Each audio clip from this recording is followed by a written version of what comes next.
আসসালামু আলাইকুম। সেনাবাড়ি নার্সারির পক্ষ থেকে সবাইকে সালাম ও শুভেচ্ছা। আপনারা দেখতে পাচ্ছেন চুই ঝাল গাছ আমাদের সামনে। তো অনেকে বলে ভুঁই চুই আসলে কেমন বড় হয়, কি বৃত্তান্ত, সেটা বিস্তারিত আমরা এখন আলোচনা করব কিছু। তো আসলে দেখেন, অবহেলা ও অযত্নে এই চারাটা কিন্তু বড় হয়েছে। পানির কষ্ট কেমন আপনারা বুঝতে পাচ্ছেন, যে একেবারে কিন্তু ফেটে গিয়েছে।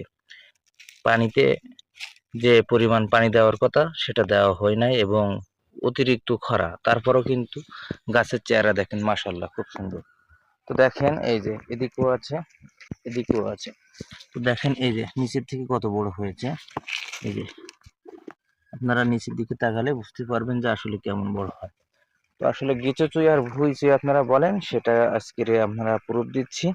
তারপরে একটা বিষয় আপনাদেরকে বলি, এই যে আমরা কিন্তু এই লতা কেটে কেটে দিই, দেওয়ার পরে কিন্তু আর বাড়ে না। তো এই গাছটা যদি আমি এখন গাছে উঠাই দিই, এই যে দেখেন, এই যে শিকড় বের হয়েছে, এই শিকড়গুলা কিন্তু যদি গাছে দেন হয়ে যাবে। আমরা কিন্তু আর কিছুদিন পরে এখান থেকে কেটে চারা উৎপাদন করবো, এই জন্য আর বাড়তে পারে না, নিচে বাড়ে। এটা হচ্ছে মূল কথা। তো আসলে মূল বিষয়টা হচ্ছে কি, আপনাদেরকে যে বলেন যে ভাই লতায় না, তার আরেকটা প্রুফ দিয়ে দেখি। এই যে দেখেন, এই গোড়ার থেকে কিন্তু প্রশ্ন বেরিয়েছে।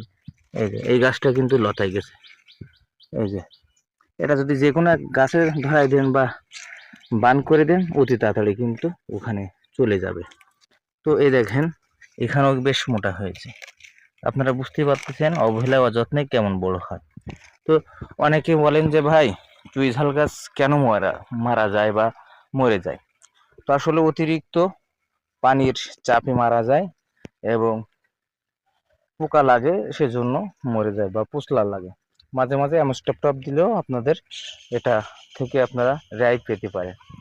তো অনেক গাছ এখানে ছিল অবহেলায় অযত্নে, এই যে দেখেন আস্তে আস্তে কিন্তু এরকম ডাল ছিঁড়ে দেয়, অবহেলায় মরে যায়। এই যে একটা মরে গেছে, দেখছেন? কারণ পানি না পাওয়ার কারণে, বা পচলা, যে কথাটা বলছিলাম যে পচলা লাগে, এই যে পচলা লাগছে। গোড়ায় কেমন বড় হয়েছিল আপনারা বুঝতে পেরেছেন। তো আসলে আগে গোড়া ধরে, তারপরে আস্তে আস্তে নিচের উপরের ডালগুলা নষ্ট হয়ে যায়। তো এরকম গাছ আসলে বড় হয় অবহেলায় অযত্নে মারা যায়, এটা কোনো কারণ নাই। একটা দুটো বাঁচে, আবার হাজারও বাঁচতে পারে, একটু পরিচর্যা করলে কিন্তু সবই বেঁচে যাবে। এই গাছটা যেমন দেখছেন গোড়া কিরকম ফেপেছে, এবং এর নিচে কিন্তু বেশ বড় হয়েছে, আপনারা দেখতে পাচ্ছেন। এই যে আলুর মতন কিন্তু বড় হতে পারে। তো এরকম গাছ কিন্তু আসলে বানানো কোনো বিষয় না, 2 থেকে আড়াই বছরের মধ্যে হয়। আপনারা 100 টাকা 50 টাকা দিয়ে একটা গাছ কিনে, এই সজনা গাছ বা আম গাছ, ওর নিচে যদি একটু মাটি তুলে আপনারা সুন্দর করে লাগিয়ে দিতে পারেন, তাহলে মনে হয় খুব ভালো হয়। কারণ অবহেলায় অযত্নে কিন্তু হয়ে থাকে, আবার যত্ন করলে বেশি ভালো হবে। আসলে শেষ নাই, চুই ঝাল বোঝা খুব ক্রিটিক্যাল একটা বিষয়। আমি 2 থেকে 3 বছর ধরে কাজ করতেছি চুই ঝাল নিয়ে। তো আসলে চুই ঝালের যে মনের গতিটা, ওটা আমি এখনো বুঝতে পারি না কি দিলে কি হয়।